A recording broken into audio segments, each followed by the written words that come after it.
হাদিসকে কোরআন মনে করলে চলবে না। কোরআন কোরআনই। হাদিস লেখা হয়েছে আল্লাহ রসুলের ইন্তেকালের 223 বছর পরে বুখারী শরীফ লেখা হয়েছে।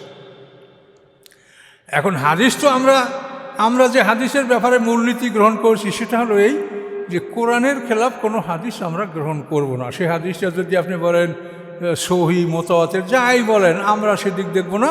কোরআনের খেলাফ হইলে সে হাদিস আমরা গ্রহণ করব না। আমাদের যে বিষয়গুলি উলামায়ে কেরামদের লক্ষ্য রাখা উচিত সেটা হলো আমাদের পরম শত্রু কারা। ইন্না আসাদ্দান নাসি আদাওয়াতাল লিল্লাযিনা আমানুল ইয়াহুদা ওয়াল্লাযিনা আশরাকু। কোরআন পাক আল্লাহ বলেন মুসলমানদের কঠিনতম দুশমন হলো ইহুদি এবং মুশরিক, এই দুটো জাতি।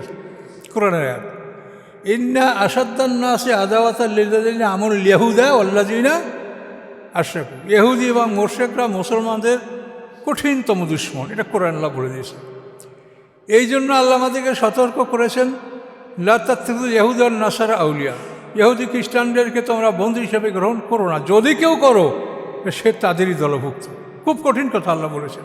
এরপরে কথা হচ্ছে যে কি বিষয়গুলি নিয়ে এত বিতর্ক যে আমরা কোথাও কোরআনের তাফসীর করতে গেলেই বাধার সম্মুখীন হই। অথচ আপনারা এখানে এমনও কেউ আছেন যে হয়তো 10 বছর থেকে বা তারও বেশি সময় ধরে আমার তাফসীর শুনছেন। আমি তো কোরআনের তাফসীর করি এবং কোরআনের খেলাফ যদি কোনো হাদিস আসে এবং সেগুলি আমাদের জন্য ক্ষতিকর হয় তাহলে সেটা আমাদের জন্য বলা ফরজ। যেহেতু আমরা আল্লাহর পক্ষ থেকে এই দায়িত্ব পালন করছি, কাজে ভুল ভ্রান্তি যেটা মানুষ যার মধ্যে ঢুকে পড়লে মানুষের ক্ষতি হবে সেটা আমাদের বলা প্রয়োজন। কোরআন হচ্ছে আল্লাহর বাণী, প্রথম থেকে শেষ পর্যন্ত সবই আল্লাহর বাণী। কোনো জায়গায় কোনো সন্দেহ নাই, কোনো জায়গায় কোনো ভুল ত্রুটি নাই। সন্দেহের ঊর্ধ্বে, বুঝলেও মানতে হবে, না বুঝলেও মানতে হবে, মন মতো হইলেও মানতে হবে, নিজের মনের বুদ্ধ হলেও মানতে হবে। এটা আল্লাহর বাণী, কোনো সন্দেহ নেই। কোরআনের পরে হাদিসের কথাটা, হাদিসও সেই কোরআনের ব্যাখ্যা।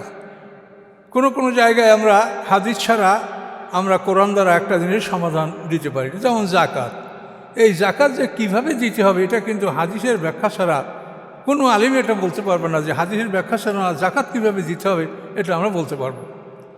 এইভাবে যে বিষয়গুলি জটিল, যেগুলি কোরআন দ্বারা সমাধান হয় না, আল্লাহ রসুল ব্যাখ্যা দিয়েছেন। যে আল্লাহ রসুল শিক্ষক, শিক্ষকের কাছে পড়াশোনা না করে কেউ ডাক্তার ইঞ্জিনিয়ার হতে পারে? ডাক্তার ইঞ্জিনিয়ার যারা চান্স পায় তারা সবচেয়ে ব্রেনই ছেলে, তো তাদেরকে বই দিয়ে দেওয়া হোক। ওই ডাক্তার সাহেবদেরকে পোস্টিং দিয়া কোটি কোটি টাকা ব্যয় না করিয়া বই পড়িয়া তো ডাক্তার হয়ে যাবে, কি হবে? তো বই পড়িয়ে যদি ডাক্তার ইঞ্জিনিয়ার না হওয়া যায় তো আপনি কোরআনে একা একা পড়ে আপনিও কোরআনের তাফসীর কারক বা কোরআনের জ্ঞান আপনি অর্জন করতে পারবেন। এখানে আপনার ওস্তাদের সহযোগিতা লাগবে। এই ওস্তাদ হচ্ছেন আমাদের মুহাম্মদ রাসূলুল্লাহ সাল্লাল্লাহু আলাইহি ওয়াসাল্লাম।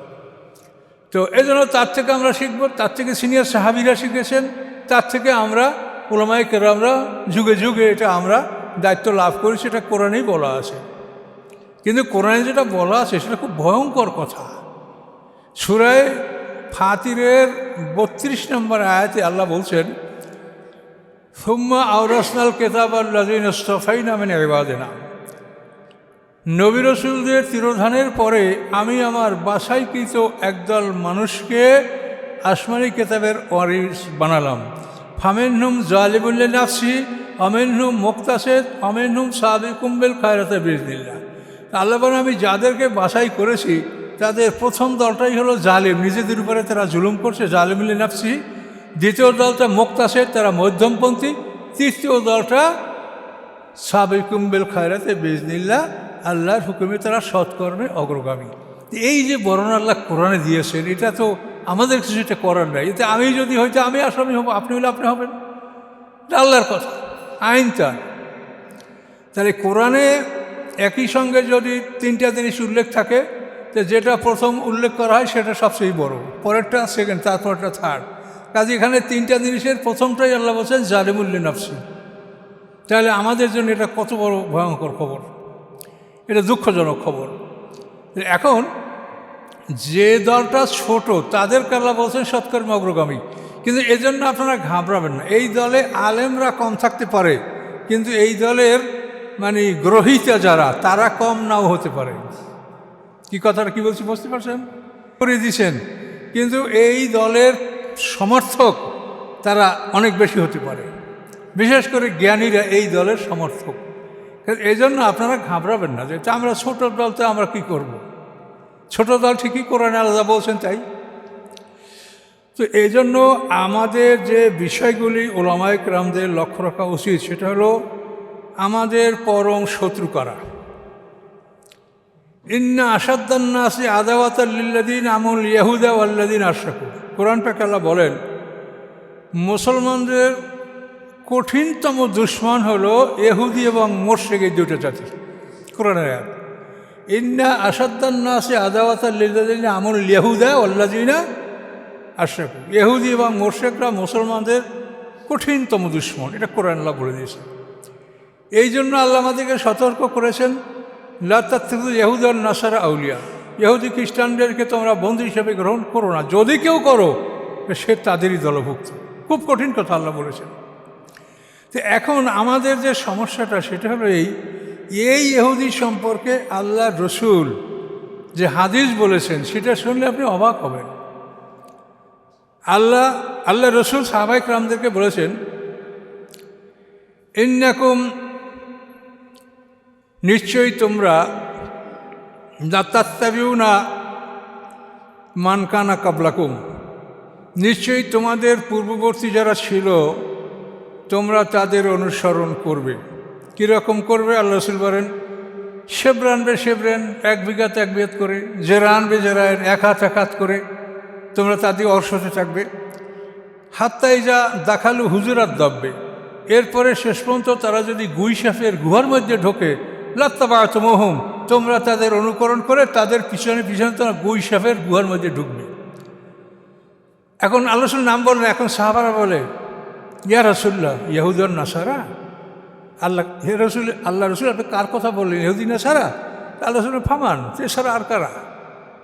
তাহলে এখন এই যে ইহুদি নাসারারা আমাদেরকে যে বিপদগামী করছে, এটা নিয়ে তো আমাদের সতর্ক থাকতে হবে। না আমি একেবারে জামা গায়ে দিয়ে পাখি ঘুমাইলাম, আমি এই ইসলামের কি হচ্ছে আমি খবর রাখলাম না, তাহলে দিন থাকবে, টিকবে? তাহলে এইগুলি আপনি যদি খবর রাখেন তাহলে আপনি দেখবেন যে এই ভুলটা আমাদের কোথায় কোথায় কীভাবে ঢুকছে। দেখেন, আমরা আপনাদের সবাইকে অনুরোধ করছি যে আপনাদের ছেলে মেয়েকে সবাই নুরানি মাদ্রাসায় দেন। নুরানি মাদ্রাসায় ওরা 2 বছর পরে কোরআন শিখবেন, আমাদের মসলা মশায় শিখবে, তারপর আপনারা ওদেরকে বিভিন্ন ডিপার্টমেন্টে যে যেদিকে পড়াতে চান পড়াবেন। এখন এই নুরানি মাদ্রাসার সিলেবাস হলো যে ছেলেদেরকে 40টা হাদিস মুখস্থ করানো হয় অর্থসহ। এখন এদেরকে 40টা হাদিস অর্থসহ মুখস্থ করানো, হাদিস মুখস্থ করা কিন্তু খুব কঠিন কাজ। কোরআন মুখস্থ কঠিন, এর মধ্যে আল্লাহ এমন ছন্দ দিয়েছে যে এমনি অল্পের মধ্যে মুখস্থ হয়ে যায়। তো এখন এটা দেখেন যে কোরআন হলো আল্লাহর বাণী এবং 1 নম্বর দলিল, শরীয়তের 4টে দলিল, কোরআন, সুন্নাহ, ইজমা, কিয়াস। এটা সব আলেমরা এটা স্বীকার করেন যে 4টে দলিল আমাদের, এর মধ্যে 1 নম্বর হলো কোরআন। কিন্তু আপনি এই শিশুদেরকে কোরআন না শিখাইয়া আপনি 40টা হাদিস সিলেবাস করলেন তাদের অর্থসহ, তাহলে এটা কার বুদ্ধিতে করলেন? হাদিস দ্বারা কি নামাজ পড়া যায়? হাদিসের প্রথম অক্ষরে কি 10 নাকি বা 100 নাকি হবে? তাহলে আপনি এই কোরআনের শিক্ষাটা তাদেরকে আপনি আলামতারা থেকে নাচ পর্যন্ত 10টা সূরা এটা সিলেবাসে রাখলেন না, অথচ এই সূরাগুলি প্রত্যেকটা অক্ষরে যদি সে অর্থ জেনে একটা সূরা পড়ে তাহলে প্রত্যেকটা অক্ষরে সে 100 নাকি পাবে, বেশি পাবে, 700 গুণ আরও বেশি পেতে পারে। কিন্তু সেটা না করে এটা আমরা করছি কার বুদ্ধিতে বলেন? তো এইভাবে আমরা কিন্তু বিভিন্ন ক্ষেত্রে যে আমরা ভুলের মধ্যে ঢুকছি এটা আমরা অনুসন্ধান করছি না। কোরআনকে, হাদিসকে কোরআন মনে করলে চলবে না, কোরআন কোরআনই। হাদিস লেখা হয়েছে আল্লাহ রসুলের ইন্তেকালের 223 বছর পরে বুখারী শরীফ লেখা হয়েছে। এখন হাদিস তো আমরা যে হাদিসের ব্যাপারে মূলনীতি গ্রহণ করছি সেটা হলো এই যে কোরআনের খেলাফ কোনো হাদিস আমরা গ্রহণ করব না। সে হাদিসটা যদি আপনি বলেন সহি, মোতাওয়াতের, যাই বলেন, আমরা সেদিক দেখব না। কোরআনের খেলাফ হইলে সে হাদিস আমরা গ্রহণ করব না। কোরআনের পক্ষে যদি হাদিস হয়, সে হাদিস যদি দুর্বল হয়, জয়ীফ হয়, যাই বলেন, আমরা গ্রহণ করব। এছাড়া অন্য কোনো পদ্ধতিতে আমরা আগাতে পারছি না। তার কারণ হাদিস সহি বলার জন্য যে সনদ মানে কি? একটা হাদিসে আল্লাহ রসুল থেকে ইমাম বুখারী পর্যন্ত, এই যে প্রায় 250 বছর, এই 250 বছরের মধ্যে হাদিসটা কার থেকে কে, কার থেকে কে, কার থেকে কে শুনছে, এটার নাম হলো সনদ, দলিল।